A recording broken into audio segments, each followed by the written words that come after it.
Southern exposure, I need closure. I've sailed this ship all over the world. From the deck of this bar I've roamed near and far, looking for a place to unfurl. It's a warm summer night, the sun's dim light sits low in the northern skies. It streams in the window, warm golden yellow. It's midnight on the 4th of July. It's months since I've got here, the plan is still unclear. No rudder, but I've plenty of sail. The temperature's lonely and measured in only degrees of translucent to pale. I'm dreading the sunset, it looms like an old debt I can't afford and long past due. When night falls the stars rise and light up the dark skies, but stars just make me think about home, home and you.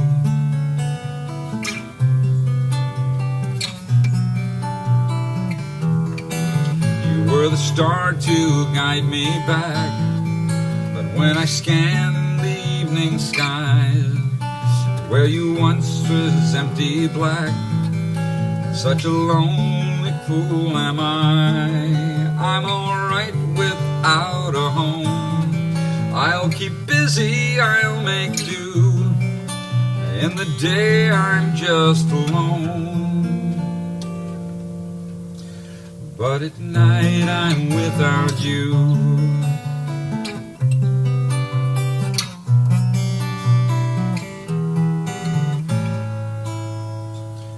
The sun's my companion, lighting a canyon carved deep by a river of love.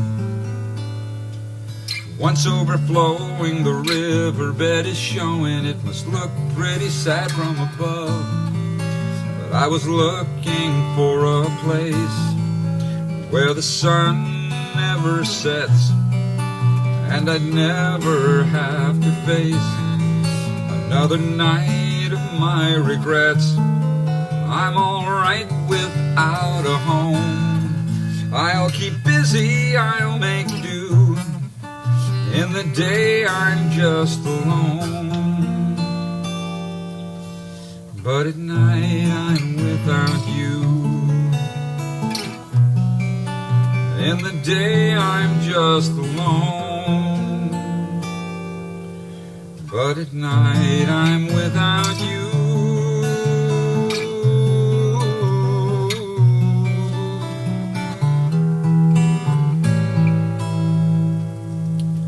Southern exposure, I need closure.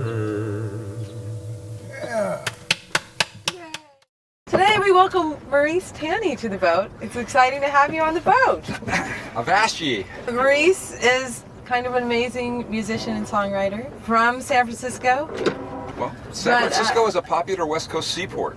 Is that how you Right. arrived here? Did you arrive on a pirate ship? My father came here on a ship. Did he? Yeah. Across the Pacific? Across the Pacific, yeah. From the Philippines. Wow. And was that after the war? Yes. My father was born in the Philippines, and his family moved to Argentina when he was very small. Oh, wow. And then they moved back to the Philippines just in time for World War II and the Japanese occupation. So he was raised in the Philippines during the Japanese occupation, and then right after World War II, the Philippines were still an American protectorate territory at the time. So my father comes to the U.S. and his parents send him to college in San Francisco. He majors in Spanish, a language he already spoke, and takes a semester at USF, then decides he wants to take advantage of this deal where if you join the military, you become a U.S. citizen. He joins what was at the time called the Army Air Force, and they send him to boot camp, and then ship him right back to the Philippines, where he is based at the Air Force Base in Manila, mere blocks from his mother's home. Oh my goodness. He spends 2 years back in Manila. He doesn't spend any time in the barracks. He stays with his mother. She cooks him all of his meals. He stays in his same bedroom he was in as a kid, and she does all of his laundry. And Oh my goodness. 2 years later, they ship him back to San Francisco. Boom, American citizenship. He's got GI Bill. He's got the whole package. Wow. And he never went back. Interesting. He loved this country. It worked out real well for him. Was your dad musically inclined? No, my family was not musically inclined at all. My father, my mother, really none of the relatives. Well, I had an aunt who played kind of church piano, but no, I'm the only one in my family with and he's kind of bent towards music. The San Francisco Unified School District, which I was raised in, they had a music program, and in elementary school, I think it was a requirement. I think everybody had to take some kind of music, and I wanted to play the saxophone. I thought that seemed good, but when they took me to the music store, apparently the guy at Sherman Clay convinced my parents that I was too small for a tenor or even an alto saxophone, and so I wound up with a clarinet, and I played clarinet in the elementary school band. Okay. And by 6th grade, I was pretty good. I was first chair clarinet. And then I got into junior high school and rapidly began the descent down first chair, second chair, third chair. Then I just decided that the clarinet was not an instrument that was going to advance me socially.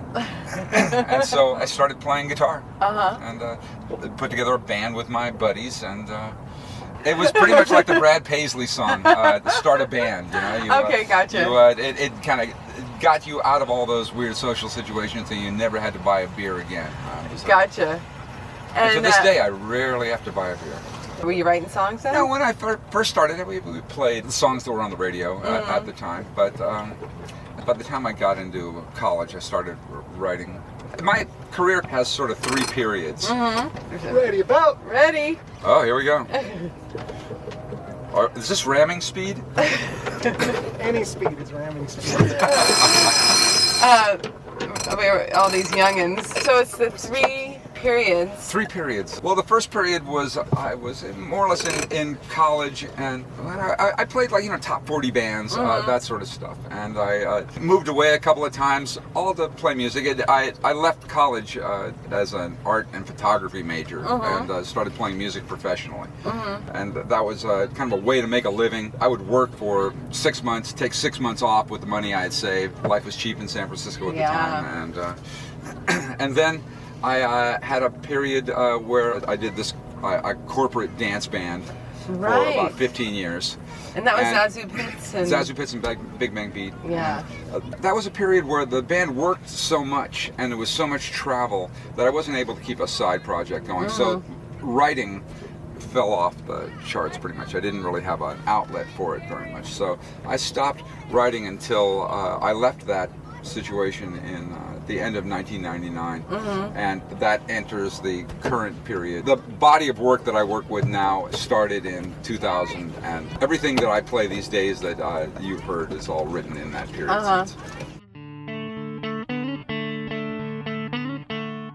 How did you gravitate toward what you're doing now? I played a lot of stuff in that first period that was based on, one, what I could make money with. I went to Texas and worked in house bands down there. The first few months I was down there, we played 7 nights a week, 6 sets a night. Oh my God. And we rotated among 3 clubs around this military base down there. Fort Hood, Texas, the largest military reservation in the Western world at the time. Interesting. And every 2 weeks, the government would release millions and millions of dollars into the hands of tens of thousands of people that were between the ages of 18 and about 24 who were away from home for the first time and had nothing to save it for. The club scene was outrageous down there. And so we played these 3 basic clubs. There was a kind of a top 40 club, the most civilized of the bunch of them, and then there was a club that was a rock club, kind of what would look pretty much like a classic current rock club, flat black painted walls, big stage, loud PA. Played a lot of Foghat and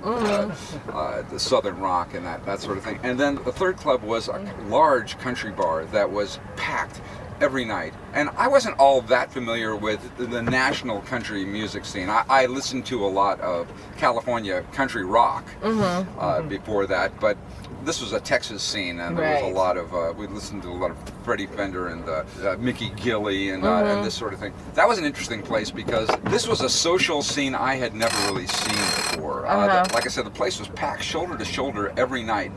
And probably the most interesting thing about that was that here in California, very rarely do you ever see fights break out in bars. But in these bars, the Top 40 Club, you might see a fight break out maybe once a week or something. In the rock club that we played in, there might have been fights breaking out a few times a week.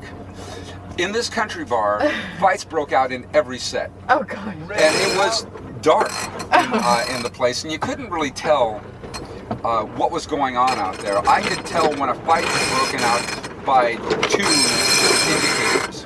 One was that you would see from the stage sort of a disturbance happen in the crowd. Oh, no. It was sort of like you'd see kind of a wave happen out there with people that were standing. And the other indicator was the drums would stop. The drummer was on a riser behind us, and he could see a little better than we could. And when a fight would break out, he would stop playing, jump off of his riser, jump into the crowd, make his way to where the fight was, just so he could punch somebody. And he'd get in there, he'd throw a couple of punches, usually come away unscathed, manage to get his butt back onto the stage, back onto the drums, and often finish the song. Oh my goodness. And that was a talent that I came to have an astonishment for at first, but then a respect for as time went on.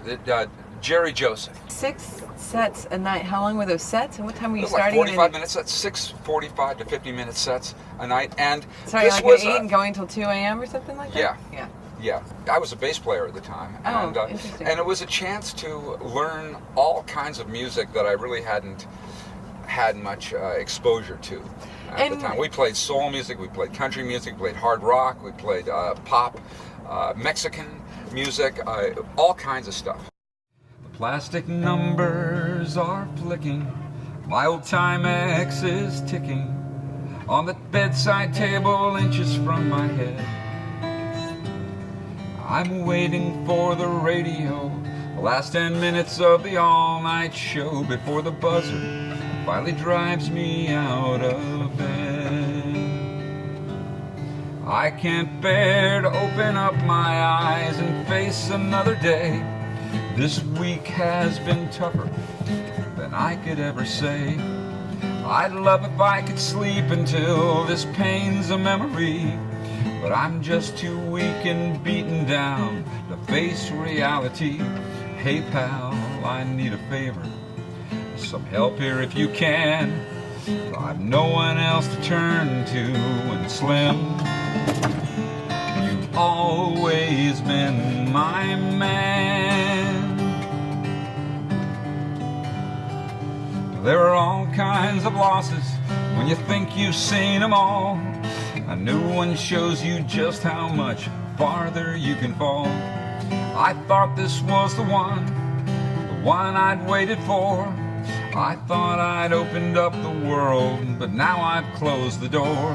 Hey pal, I need a favor, some help here if you can. I've no one else to turn to, and Slim, you've always been my man. Would you go in for me, Slim? Take my shift for me today. I need a day of rest. When I'm back, I'll be my best. Please go in for me, Slim. I swear I'll pay you back some way. Cover me just one more time. I hate to ask, but really I'm begging you to go in for me, Slim. I'm begging you to go in for me, Slim. Yeah, I know this ain't the first time, and probably not the last. I know I'd do the same for you, I would have in the past. But you've always seemed to float on top, and I'm always sinking fast.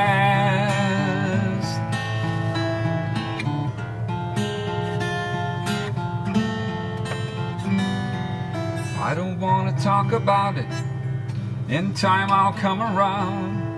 I'm lonely and defeated, but through experience I found that losing makes you stronger than winning ever can. I'm the strongest of the strong men. I'm loser Superman. Hey pal, I need a favor, some help here if you can. I've no one else to turn to, and Slim, you've always been my man. Would you go in for me, Slim? Take my shift for me today. I need a day of rest. Before I'm back, I'll be my best. Please go in for me, Slim. I swear I'll pay you back some way. Cover me just one more time. I hate to ask, but really I'm begging you to go in for me, Slim. I'm begging you to go in for me, Slim. I'm begging you to go in for me, Slim.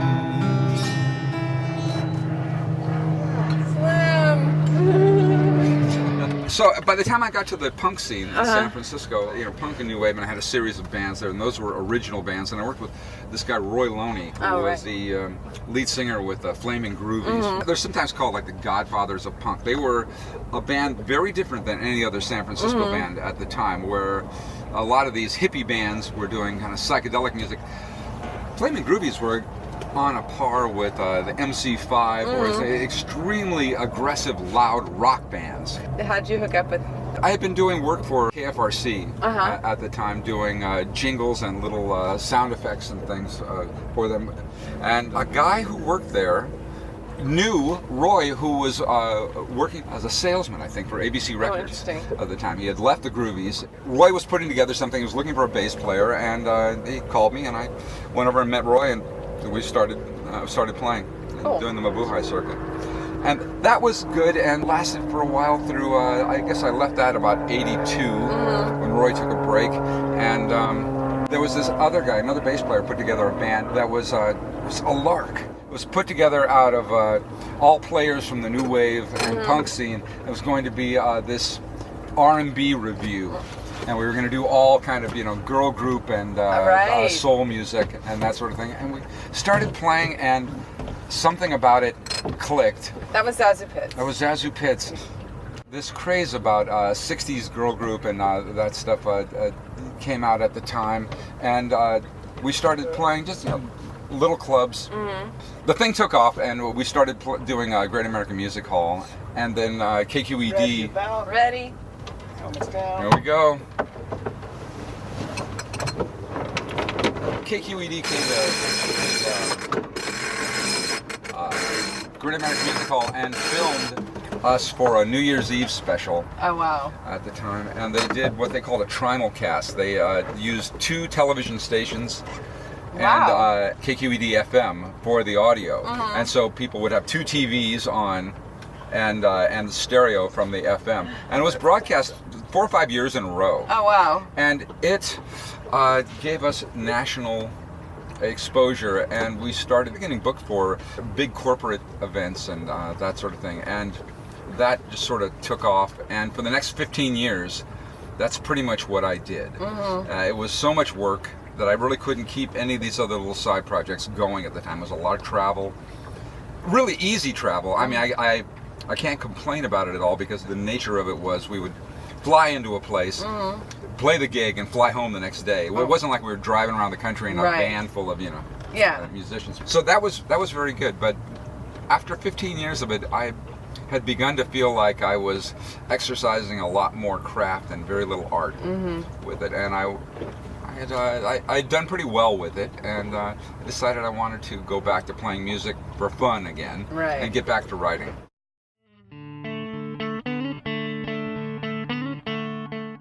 And so you stopped. You said, I'm hanging up that tuxedo jacket or whatever you were. And how was it to kind of arrive at the blank page after all that time? That's what it was at that point. I took the tuxedo, I set it aside, and I said, that I will never wear a tuxedo for money again. I may wear a tuxedo, but I will never do it for money again. But when I left that band, I found that I didn't know anybody. I didn't know any musicians outside of that little insular world that, that hadn't been a sub or been in that band at some point. And you're traveling all the time too, so it's like a bubble you're in. Yeah, I didn't know the club scene. I didn't know what was out there, and I had music that I was interested in, but I hadn't been following pop music at the time. I was pretty much out of touch with everything that wasn't what I had been doing for that past 15 years, which was a wide spectrum of stuff. You know, today we have tribute bands, and they do the repertoire of, you know, some artist, which, you know, is generally like, you know, 10 to 20 songs. This band played about 300 songs because we could play anything and anything. But still, I didn't know anybody, and so I had to start over again. I had to start going out to clubs and meeting people. And my wife was into country. Wasn't she singing back then? She had been in that band actually up until about 92. Okay. And then she left in 92, and I had continued until the end of 99. She kind of found this Americana scene. Interesting. And I started going out with her when I left and started meeting people like that. So yeah, I started from scratch at that point. I joined a couple of bad bands and then finally met enough people and found some compatriots. Mike Wolf, Mississippi Mike Wolf for one. And we formed a band, and that was kind of the beginning of this chapter. I started writing again at that point. I remember the first time I saw Maurice Tani play live was at an El Rio show. I didn't know you. It was probably mid-aughts. And I think Jen Courtney was your singer. And I remember like, wow, this band's great. And I think I met you probably soon after, but you weren't singing as much either. I split everything kind of half and half with her, since she was, you know, primarily a singer, and that was kind of a pivotal thing for me because Calamity in Maine was 4 guys, 2 guitars, bass, and drums, testosterone-driven, kind of aggressive honky-tonk sort of thing. And when I started working with Jen, I found something very compelling in not just her voice, but her personality and the kind of image that she could present. And I always had this kind of fascination with film noir and this sort of imagery, and so I decided I wanted to write material for her to sing. Not so much for her to personally sing, but for a personality that I imagined for her to sing, this character that we sort of developed there. And I found that being able to write for a feminine voice was very freeing. Suddenly I was able to write material that I wouldn't have previously felt comfortable singing myself. It was too vulnerable, it was too emotional, or maybe too romantic, but I could write that stuff and have her sing it. That was a sea change for me, and I owe her incredibly for giving me that opportunity, because that same material is incorporated into what I do now myself, but I didn't feel I had license to express that kind of stuff. Well, it's winter in my soul, I'm stumbling through the snow, love's bitter and it's cold, and I've got nowhere to go. I know I should push on, but I've lost my will to try. There's a place on up the road where I'll lay right down and die.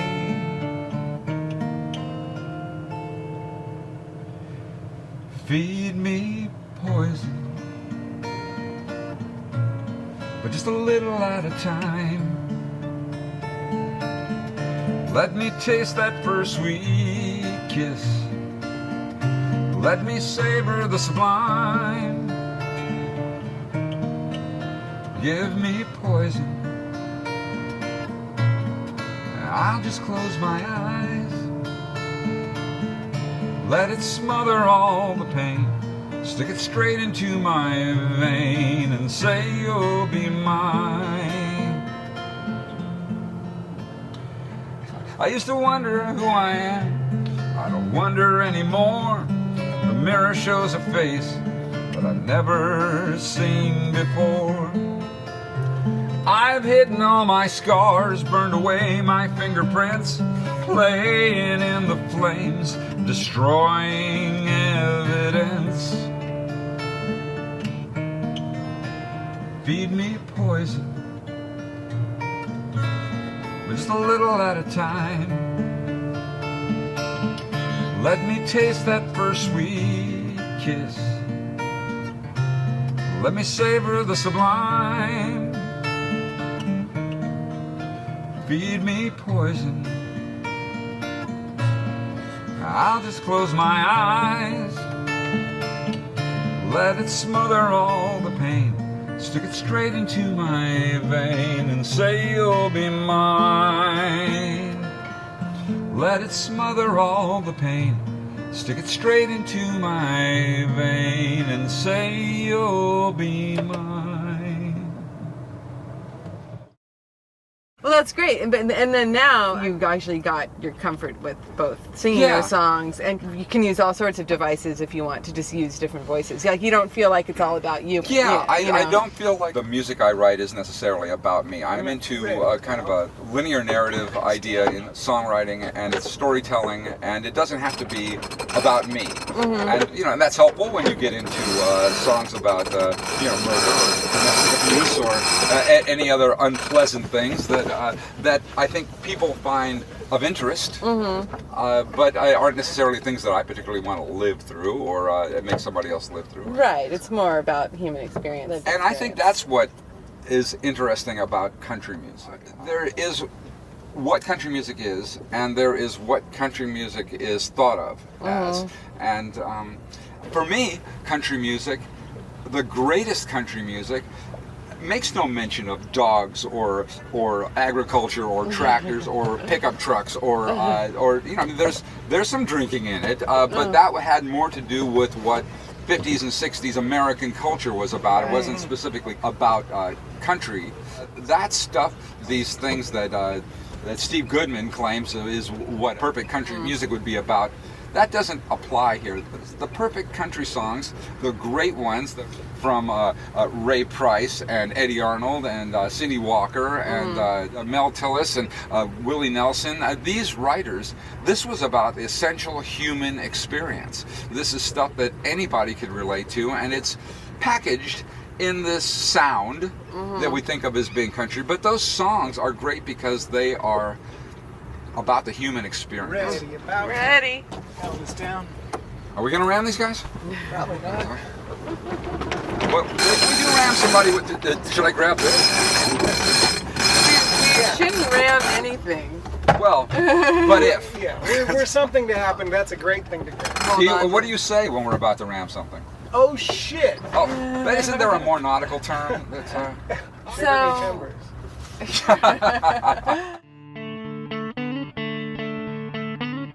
In the year 2019, going into 2020, what's exciting you about music? I think I'm still getting better. The guitar playing, I don't think my guitar playing has advanced much since high school, but my writing and I think the singing has gotten, if not better, more comfortable. And I don't so much have a clearer idea of what I'm doing, but I have a clearer sense of what I'm comfortable with. I've been working with this label called Little Village. Right, that's and that over the past couple of years has been a really great thing for me. It's been great being part of this label with the advantages of that, but Little Village is kind of an incubator of wide variety of music and styles. And through them, I've had a chance to work with other people that are on the label. And there's Aki Kumar, an actual Indian from India, who plays Chicago-style blues based on Bollywood. He plays 1960s Bollywood film music, but done in a Chicago blues style. We call it Muddy Meets Mumbai. It's on my record. You see the big... Yeah, I see it. Oh, this is our PT-109 experience here, and this is the Japanese destroyer emerging out of nowhere here. He's going to ram us from the side, and we're going to have to swim to shore. Am I John F. Kennedy, or are you John F. Kennedy? Well, Kennedy survived, so I think I'll be John F. Kennedy. Okay. Well, he hauled another guy with him, right, all the way to the shore. They swam. The Sons of the Soul Revivers, they're a gospel group. They do gospel quartet singing. They're straight out of the black church. I was vaguely familiar with that sound, but through Little Village, I've met these guys, been to their shows, and we've become friends. We've done some showcases. You've written a song for the Soul Revivers as Right. well. We were doing a showcase at Freight and Salvage for Little Village, and we were sitting backstage, and Walter Morgan, one of the guys in the group, was kind of teasing me. He was reciting lyrics from my songs that he found entertaining, which I found. I mean, you know, as a writer, there's really no better way to flatter a writer than to quote their own lyrics back to them. And he's quoting these lyrics to me, and I'm, you know, shucks. And he says, "You ought to write us a song." Nice. And it's like, what? You do gospel music. I'm a white Jew, atheist. What do I know? And he says, yeah, you know, it could be something great. And so I just sort of stuck that into my hat, and I didn't think about it for a while. But I had this vague idea in the back of my mind, and a couple of months later, I came up with this idea and sort of worked it up, and I sent it to them, and I managed to write a gospel song that mentioned neither God nor Jesus. And I sent it to them, and they really liked it. And so we've recorded versions of it. We've done it a couple of times at their shows or at my shows. And well, this is just an example of kind of cross-pollination that you get with Little Village. I mean, we work with Irina Spiritu doing the Sugar Pie de Santo tributes. There's so many people on that label. A lot of blues artists, mariachi music. Right. And so it's a chance to get all those influences in there, which at this point I find so refreshing. You know, like you said, I mean, what is it that's continuing to excite me? This excites me.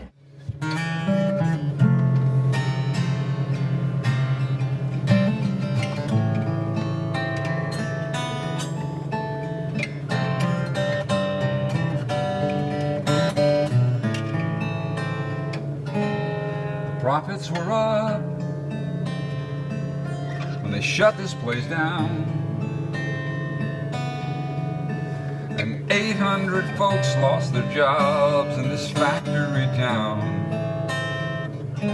Now they're making it cheaper and almost as good in some third world country out there than we ever could. We ain't in the game, we ain't on a team. Watch from the stand our American dream. We're watching it all from the cheap seats. They sure as hell ain't luxury suites. The big screen will show what they want us to know. No matter who loses, they win. No matter who loses, they win. Big box appeared just outside town. Within a year, most of Main Street was dead and shut down. There were lots of new jobs, the new suburban coal mine had us working full time beneath the poverty line. We ain't singing the song, we ain't even singing along. This far from the stage, can't see what's going on. Watching it all from the cheap seats. They sure as hell ain't luxury suites. The big screen will show what they want us to know. No matter who loses, they win. No matter who loses, they win. We never needed to be rich. Never thought that we'd be poor. The truth lies in the middle, but there's no middle here no more.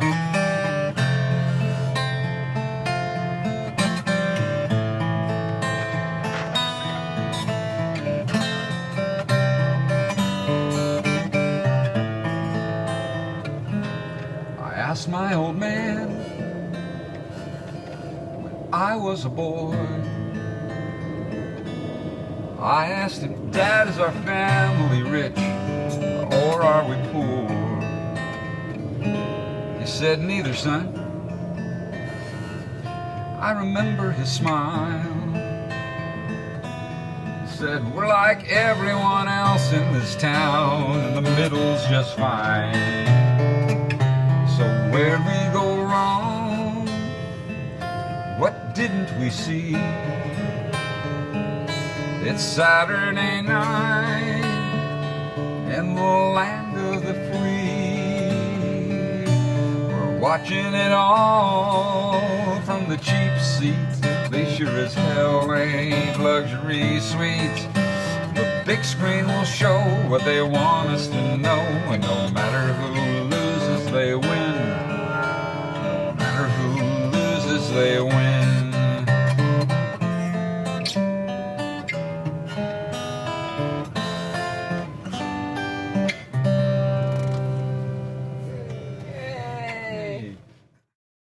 So continuing about songwriting process, so do you have any sort of regular writing practice? Boy, I wish I had a regular writing practice. I'd probably be a more prolific writer if I was one of those people that, you know, got up every morning and said, okay, I'm going to sit down for an hour and I'm going to crank something out.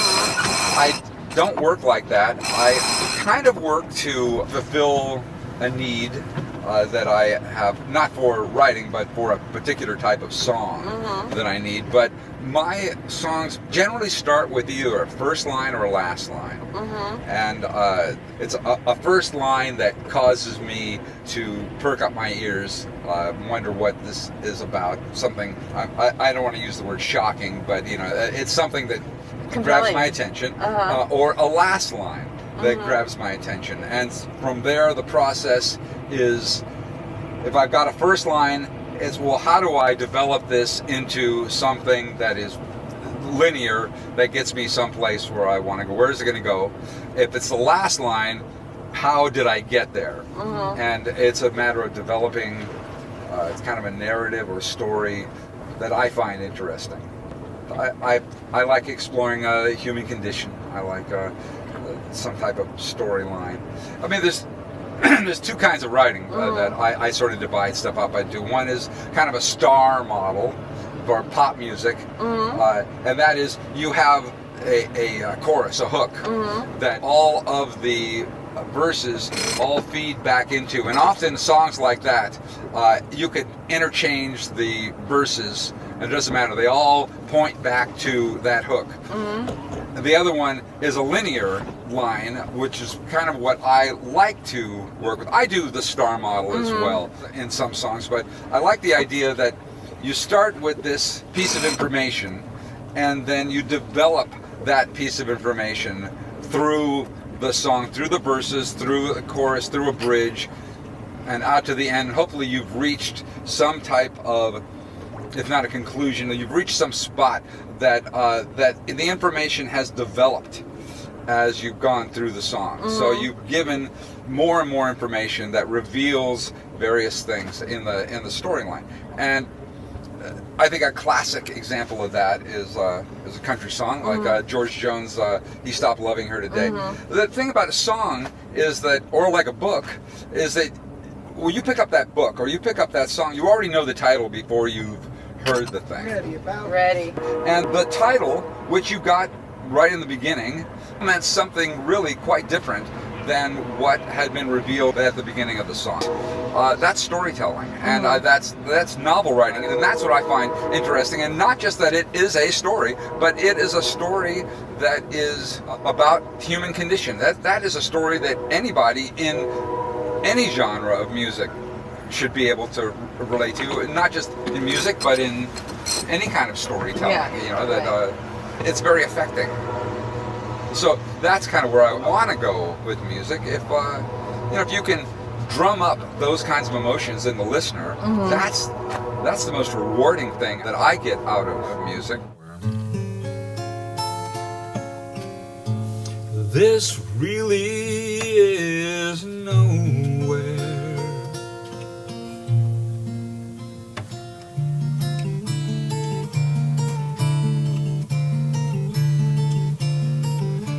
There's a red dirt scratch up the mountainside, 8 miles long and 1 car wide. My old Buick's at the top, in a gravel parking lot. There's a 50-foot trailer and a 100-foot mast with 50,000 watt clear channel blast across the western states. I'm a voice without a face. Graveyard shift, midnight to 6. All-night drivers in the urban hicks. I'm pulling down the feed, but I'm burying the lead. Out in the distance I can see the lights dotting the horizon on the clear nights. Are you listening? We're taking calls.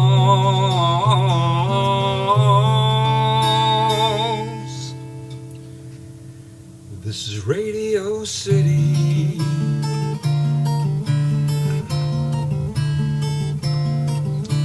The top of the hour, it's the lover's line, but no caller's had a heart as broke as mine. I whisper in your ear, as if only you can hear. I say those things I should have said. I go where I feared to tread, but I know that it's too late to negotiate. Out in the distance I can see the lights dotting the horizon on the clear nights. Are you listening? We're taking calls.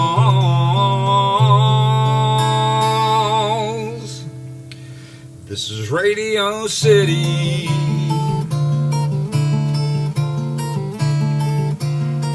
Well, I was a fool to flee from love. I don't know what I was scared of, but look at where I am. This really is nowhere.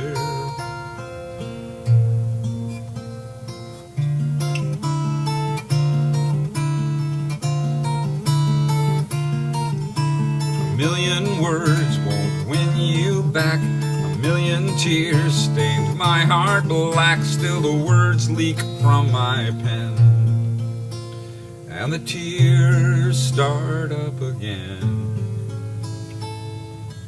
Out in the distance I can see the lights dotting the horizon on the clear nights. I hope you're listening. I wish you'd call.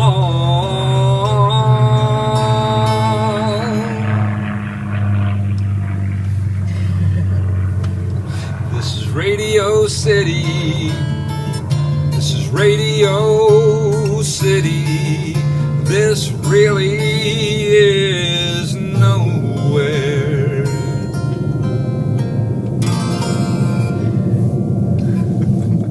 They're coming for you. They heard your signal. My fans. Do you feel like you're writing country music necessarily anymore? Is it more just songs? No, I don't write typically country songs very often anymore. I don't have anybody chasing me, telling me that I need to write a certain type of thing. Early on, I had people say, "Oh, you know, that intro's too long," you know, or whatever. But I don't really feel constrained into the country box anymore. And although I still wear the cowboy hat on stage just as a piece of branding primarily, if I wear no hat at all, I'm invisible. People don't even see me. Oh, wow. And that's kind of the nature of, all white guys look alike. That's a good thing to have, though. As your fame increases, you that's just take your fine, hat off, and then you're like, stealth. If I'm going out to a club and I want to be recognized, that or I'm playing the part, I'll wear the cowboy hat, and people will come up to me and talk to me based on that. Or today I'm what do I got? Superior Transport from San Juan Bautista. I don't know anything about their actual trucking, but they make a fine hat.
You gave it up, walked away from it all, answered a call only you could hear, so vast, so near, beyond your worldly past.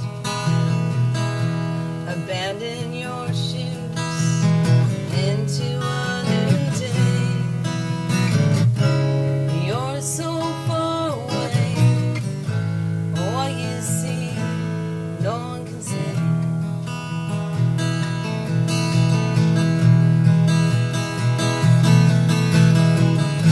A few strips of cloth, a price it did cost, a price you were glad to pay. A wordless song, no mother river.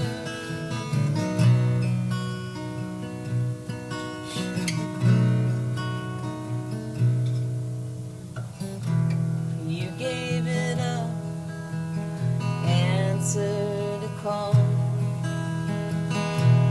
only you could hear.